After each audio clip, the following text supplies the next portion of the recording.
નમસ્કાર મિત્રો, ખેતી પરિવર્તન ચેનલમાં તમારું સ્વાગત છે. દેશ દુનિયાના મોટા સમાચાર લઈને અમે હાજર છીએ.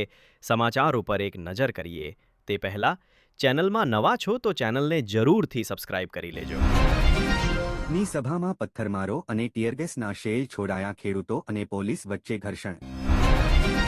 દિવાળીની સાથે શિયાળાનો માહોલ. મહુવા 18 સેલ્સિયસ સાથે ઠંડુગાર. ભાવનગર દીવમાં તાપમાન 20 સેલ્સિયસ સુધી ગગડ્યું. પશ્ચિમ બંગાળના બર્ધમાન રેલવે સ્ટેશન પર મોટો અકસ્માત, જેમાં ભાગદોડ દરમિયાન ઘણા મુસાફરો ઘાયલ. છત્તીસગઢ તેલંગાણા સરહદ પર કમાન્ડો ટ્રેનિંગ સ્કૂલ સ્થાપવાની સીઆરપીએફનું આયોજન. જામનગરમાં 19 ગામના ખેડૂતોનું ડુંગળી ફેંકી વિરોધ પ્રદર્શન. સારા ભાવ માટે કરી માંગ.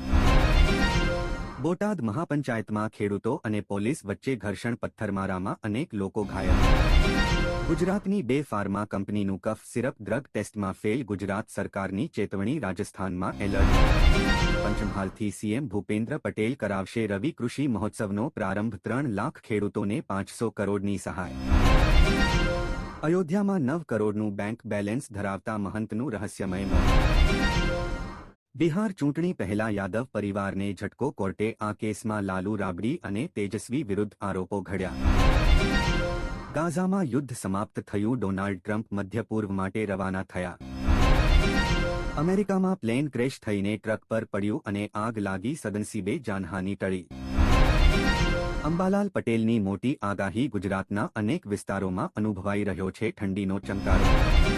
દિવાળી, છઠ્ઠ પૂજા અને બિહાર ચૂંટણીને લઈને વતન જવા 6000થી વધુ મુસાફર ઉમટ્યા. કચ્છમાં આરામ ફરમાવવા આવતા રૂપકડા પ્રવાસી પક્ષીઓની સંખ્યામાં નોંધપાત્ર વધારો.